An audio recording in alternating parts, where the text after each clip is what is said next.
Hello, Shannon. Welcome to the podcast. Hi, Chris. Thanks for having me. And today's guest is Shannon Richardson, and I wanted to spotlight her because her dynamic artwork has this dreamlike and whimsical feel with vibrant colors and boundless imagination. And with countless exhibitions, awards, Shannon's work has been in many publications, and I feel she would have a wealth of knowledge to share about being a successful artist. And before we start, Shannon, where can people learn more about you? Oh, thank you so much for the awesome introduction. You can find me online. On Instagram, I'm Petite Painter Girl. I have a website, which is shannonrichardsonpaintings.com.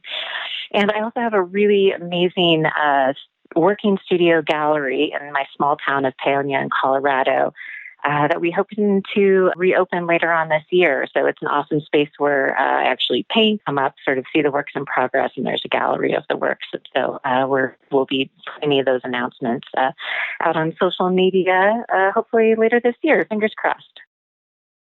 Thank you. And listeners, please connect with Shannon, and I appreciate if you hit the subscribe and like button for our show. So Shannon, I love your art. And I said it in the intro, it has this dreamlike feel to it. Your art is like one of those movies where you stepped into a new world, whether it's like Narnia or Avatar. Please, I love that. Yeah, please tell us more about your unique art style. Oh, thank you. Well, I think you really tapped into what I would hope any viewer would feel about the work. So the paintings really start, I never have any intentions or directions or really ideas when I begin a new painting. And so I feel like the narrative quality sort of comes from this interaction I have with the paint. And that basically, the work begins by just a really simple process of mark making on the canvas. And I sort of work this way because I always like to say that I trust my imagination and my medium more than my intentions. So when I follow that process, the work sort of evolves. So by looking at these mark makings that I do, it's much like when most of us remember as kids, when you look at clouds and you'll see a shape in them, you'll be like, oh, that cloud looks like a rabbit, or, you see faces in nature or inanimate objects. And so I'll sort of react to the marks that I see and the characters or animals, the dynamics of the paint, and then I'll sort of give a response back to what I see. And it sort of starts developing a dialogue almost through the process of painting between the canvas and myself. And I'll start thinking about, why am I seeing this figure? A good reference is the Rorschach ink blot test from the 60s. And supposed to tell you something about yourself when you see a butterfly or something specific in these abstract images. And eventually it just sort of creates this dialogue, and then a story develops. And if I'm lucky enough, the work comes to some sort of conclusion or gets, wrapped up at some point in time. So it's sort of really about the imagination and the storytelling, I think, for me as a painter. Yeah, and looking at your bio, looks like you've had a rich history and you've also gone to school studying. Has your style evolved from like when you were in college, or because even your characters have a particular look to them? Even the animals sort of all look alike. Like I said, it's this dreamlike environment. Was that there during college, or did you just find that style after you graduated? It probably started a long time before then. I grew up very remotely in the northern woods of Washington State, and so I was very energetic and did a lot of drawing and painting, even at a really, really young age. And eventually I did go to college. I went to the Pacific Northwest College of Art in Portland, Oregon. And I'd already sort of had this very fantasy-based imagery. But there, one of the most amazing things is I spent my junior year abroad, living in Rome, Italy, studying classical techniques of the old masters. So I did that for a year there, and learning sort of they say, you want to learn the rules so you know how to break them. And that was such a great foundation for me. And I came back and finished my thesis. And, I think learning all those basics. I think if you look at the work, you can still see a little bit of that classical, some of the Renaissance, and maybe the compositions and some of the faces and the figures. But I really wanted to put this sort of modern fairy tale, contemporary spin on it. I sort of love the darkness of the fairy tales. I like to give the example where in Little Red Riding Hood, on the surface, it's this sweet little girl, and she's got this red cape and a basket, and she's going to go visit her grandma. And so you can look at the work and find them very sweet and sort of whimsical, but the lesson or the darker meaning behind something such as Little Red Riding is much darker and scarier. And so I think sometimes I like to play with the difference between the childlike whimsicalness on the surface, and then sometimes there's a tinge of the darker sort of fairy tales below it. So, and then, I really feel like I kind of found my voice through that and just keep developing as time goes. But I think this is sort of my vision and accurately represents what I want to put on the canvas. No, it's great that you said that. You typically have to know the rules before you break them, and I'm a big believer of that in particular. But oh, good. You said something there that I really wanted to touch on because sometimes we might have an audience that might be a high school student, and they may be infinitely curious about what the college experience is like when you study art. Could you just tell us a little bit on your experiences studying art, and how did you get the opportunity to actually leave and study in Italy, right? Yeah. We lived in Rome, and, it was a really amazing experience. I had never left the country. I grew up very rurally, and so this was such an incredible opportunity. And I took some time after graduating, like high school, and I was still making art. Had such passion for it. It was very important for me to figure out a way to incorporate being able to make art into, something that I could do as a living, mainly because I just wanted every day to mean waking up and being able to go to the easel. And I knew that I needed some more sort of experience and tools. And my favorite thing about college, it was a very small school that I was going to at the time, was just this access to the tools and materials and expanding sort of what had just been drawing and painting for me into all these different mediums, and the tactileness of working with, in a wood shop and, all these different things. And being able, they had a small program through my college, and there was, I think, 6 of us that were able to go for this sort of study abroad intensive training that they would do. And it was, I got a scholarship for it, and it was really incredible. It was mind blowing. And I was so immersed in the art there. I mean, living in Italy and, just being able to spend a whole year really studying and immersing yourself. I mean, it's just the history there is just unbelievable. And it really gave me, I think the solid foundation, just technically painting and learning about your materials. And then I also was able to leave that experience and come back to the States and know that I was going to finish my degree in the next year. And take all that, but also break past all of that, if that makes sense, and find sort of how I could use those tools to better express my own vision. I never wanted it to be reproductions of things. I never wanted it to even really mimic real life. That's why I don't use reference materials anymore, models or anything like that. But I wanted to have sort of this just natural ability to kind of instinctively work with my medium and the figure, anatomy lessons and all that, and then learn how to apply that very freely to what I think is sort of my imagery or the stories that I like to tell. And you would say that your experience in Italy has exponentially made you grow as an artist? Like without that, you don't think you'd be the same artist today? Oh, yeah, absolutely. I mean, I'd still be an artist, but I don't know what kind of an artist I would be. I'm not sure. But I mean, I definitely, it really helped make it easier for me to be intuitive, like with my painting, because I wouldn't be studying a photograph and trying to reproduce it, or worried about, like when you're saying, when you look at some of these animal faces or some of these figures, they're not necessarily, they're nowhere near the photographic. It's not about that. It's sort of like it gave me the ability to more comfortably and easily make something recognizable. You can tell it's a figure or a certain kind of animal, but it's not illustrated necessarily. I want it to kind of feel more like what it's supposed to look like than actually look like what it's supposed to look like, if that makes sense. Yeah. And your parents, were they supportive of you wanting to have a career as an artist? Yeah, they were, and they continue to be. I mean, I'm sure it's challenging sometimes, and I'll broaden that out to say family in general. And people want to make sure that you're secure and you have a good plan and that you're going to turn out all right. And so, it's definitely not always the easiest life path for people to choose. But I also fortunate being a painter and artist.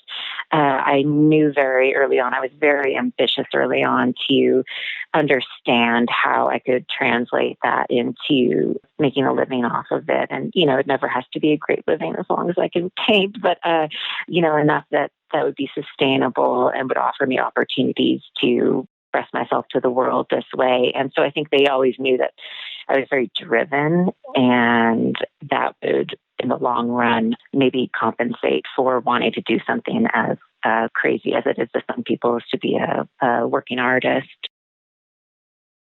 We were having a conversation prior to the show, and I said that this is something I didn't plan, but a lot of my guests have been from Colorado on this podcast. And as an artist, wanted to ask you, how active are you in the art community over there? Because it seems like you guys have a really rich art scene. Are you pretty active?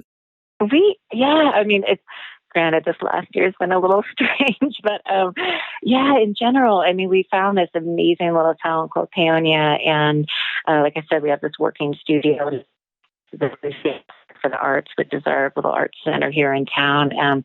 We have a population of about 1,200. There's no traffic lights, but we have this bustling, vibrant community. We have amazing wineries, farms, and incredible music scene.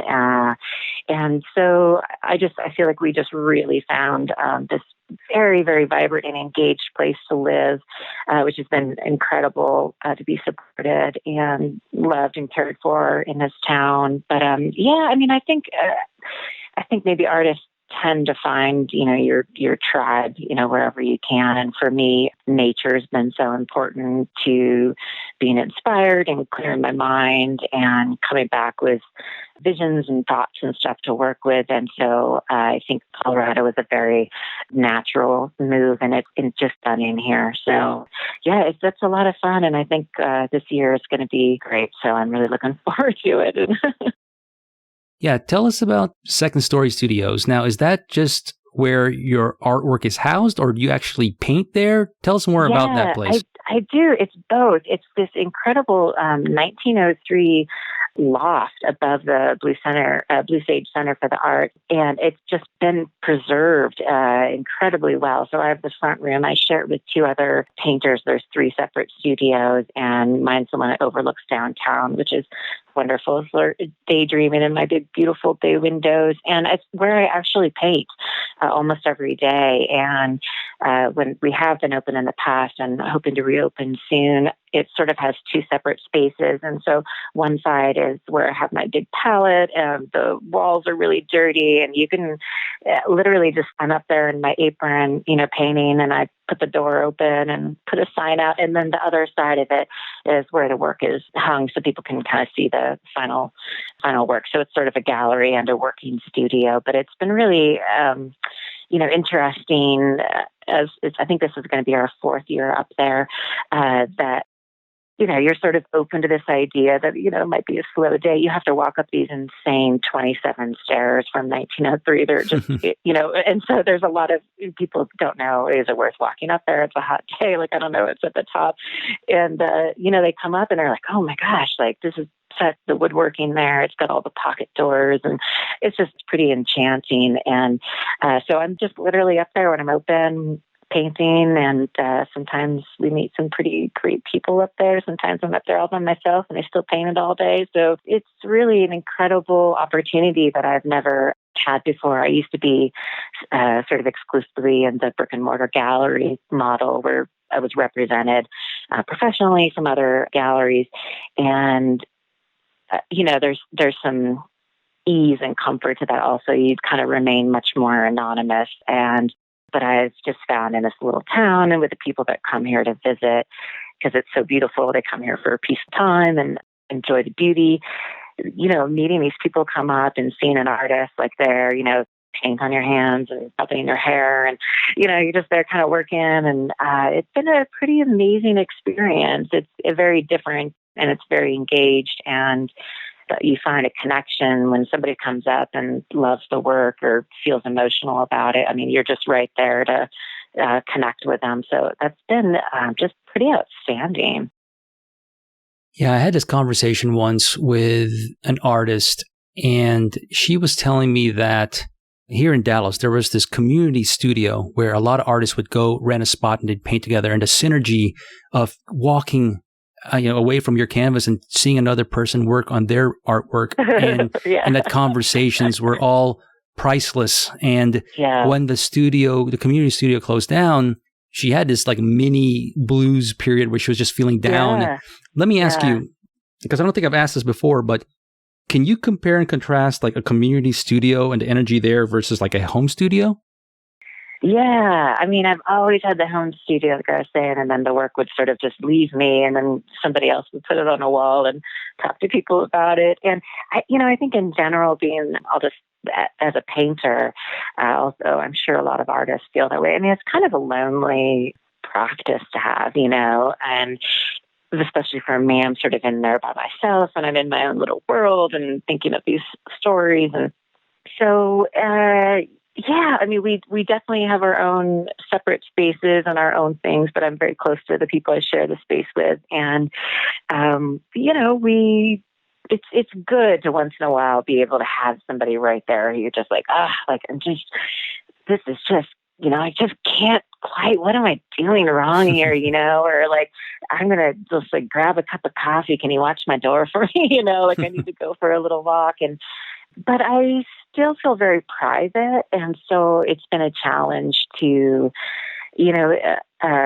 especially because the work just goes through such a strange process. It's not like I can say like, well, here's what I'm trying to do and here's a picture of it and then here's where it's at and it's going to get better, I promise. It's like, you'll just see something and it doesn't look like anything. And, you have to convince them like, no, like this right here will turn into something that looks like that one that's in a frame and hung on the wall, and it's like, they're like, I don't know how it goes from that point A to point B, but I don't know. I've had to just kind of, I guess, let go of that. And, but I spent a lot of time out there this past year, not being open to the public. It's been kind of nice. I took over sort of both spaces and worked a little bit larger and made just a mess and never worried about it. There's an extra nail hole in the wall or if there's whatever it is, it felt good, but I am sort of missing, having a connection to people coming out. It can be very exciting too.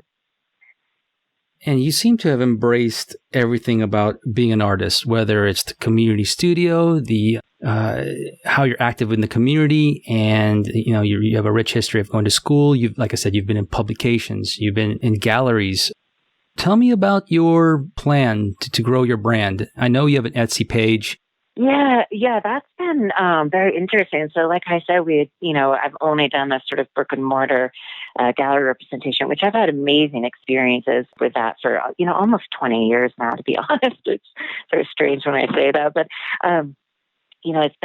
it's been a great experience, and that model worked for a very long time. And I had just literally last February, I had a solo show in Telluride, and it was like almost 62 paintings, and it was this just beautiful gallery. We had a reception, did art talk, all this stuff. And literally about a week after I took my show down, everything went on lockdown, and so, I knew I wasn't going to open up the studio again. And I just was like, what can I do? And what's an easy platform? And so I decided to go full on self-represented. Thought for a long time, years, but I kind of just used it for, my husband does printing. So we would do prints and cards, and maybe around the holidays, I'd put together some small paintings and let my friends and family know that find gifts there just to make it easy.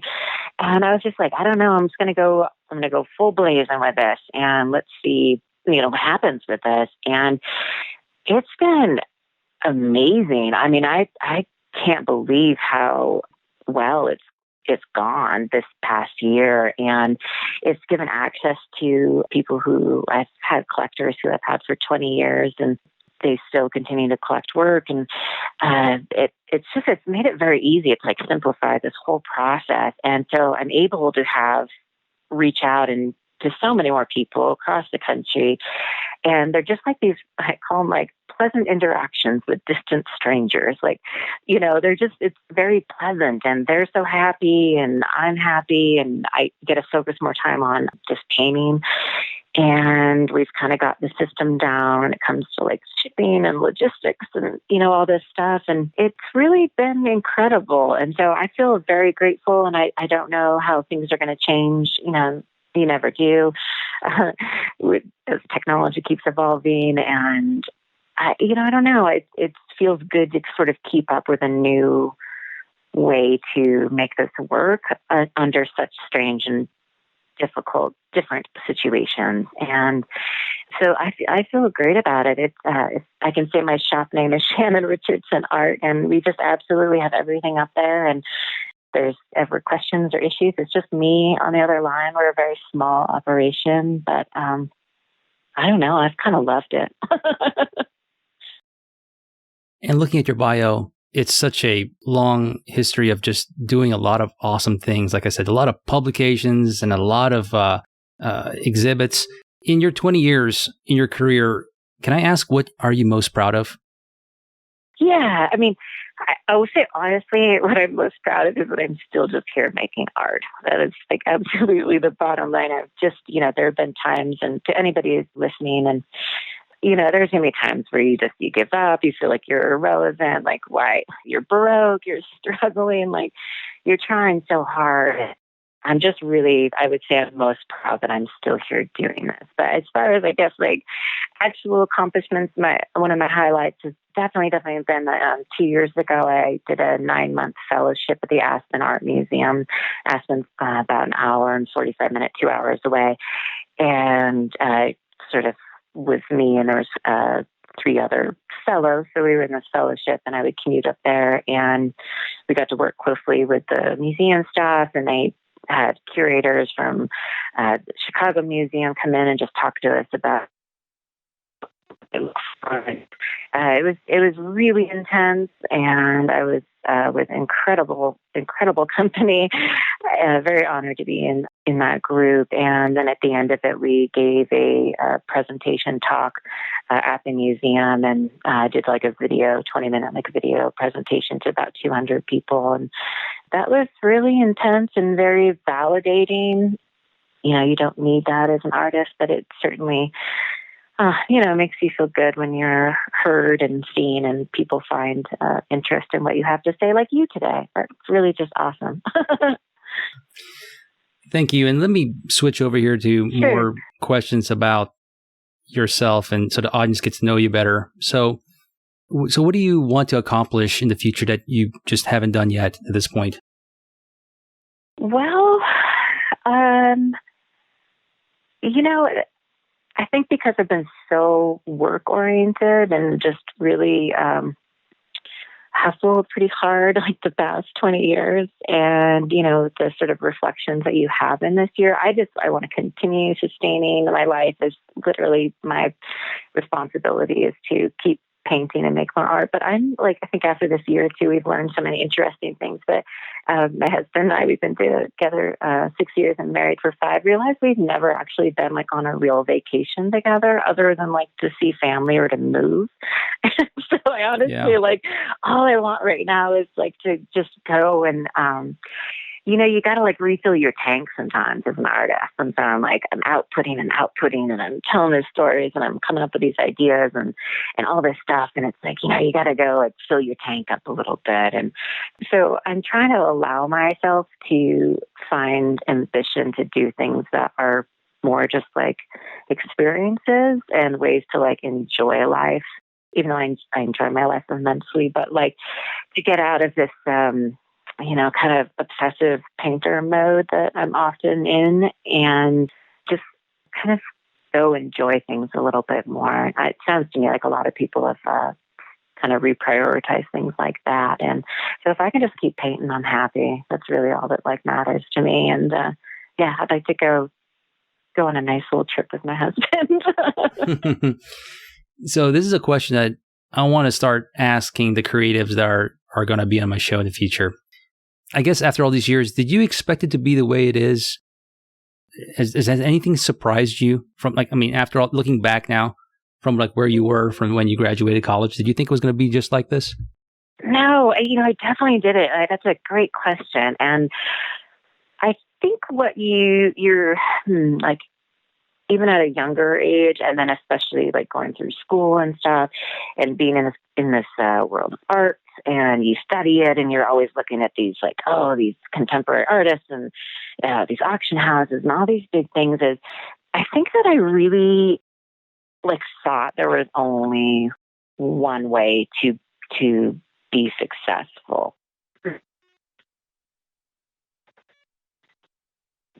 All this fancy stuff, like at these shows and, all this stuff, or you were going to be a starting artist. And there's nothing wrong with either one of those paths. But I think I just didn't really realize, early on that be sort of this way that you're able to live your life. I appreciate, I have a, long resume. I've done a lot of great things. I'm very grateful for all those opportunities. And, it's kind of like when you can let go of your ego, for artists. And, I've just found this joy that I'm just able to paint, and it's not that stressful right now. And we live very simply, very humbly. And, I think that that's just okay. I'm just perfectly happy that there's people out there that love my work. Obviously, there's people who aren't ever going to like your work, and try not to worry about that too much. But I think just this level of being this is great. If this is it and this is what I get to do, I'm so grateful. And so, I think I had expectations and I was really, really driven and ambitious early on. It never changed the work that I did, but I wanted that so bad, and that it had to be something really huge and grand. And if it's just me connecting to people through my work and they support me, that I just get to keep painting this work, and that's fantastic. My final question for you is, if there is a young artist that wants to follow your footsteps, because obviously you've graduated, you found a way to really embrace your art career, have a long art career, successful, what would you tell that young artist? Well, I would just, definitely say that there's just a lot of different ways to make this work. And, if you need to be expressive in, whatever art form, and you need to have that voice, then having the right space, which I never had for years. Now I have this amazing space that, not having that space, not having resources, not feeling like you have the time, if you have to do that, you will find those ways. And I think if you just kind of stick to it and get over that hump where you want to give up, and you'll probably go through that many times in your life, and you just keep going. And if it's in you and you have to do it, then you're going to find a way. And don't worry about what other people think. It's okay. It really is. There's so many, I'm so glad that we don't all like the same things, and you'll find those kindred connections where somebody's going to just really get it, and hold on to that, and let the other stuff just be opinions, and it's totally okay. Shannon, thank you for sharing with us your creative journey. Thank you so much, Chris.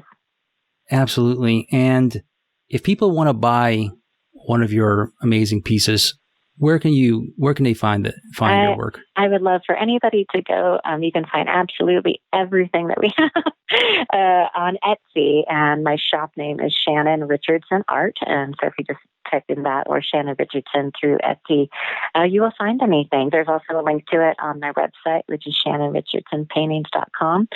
And I'm just here and available. Thank you. And listeners, definitely check out her work. I've tried to paint a picture by describing it. It won't do it any justice. So please stop by her Instagram, her Etsy page, and definitely take a look at her work. And everybody, thank you and take care and goodbye.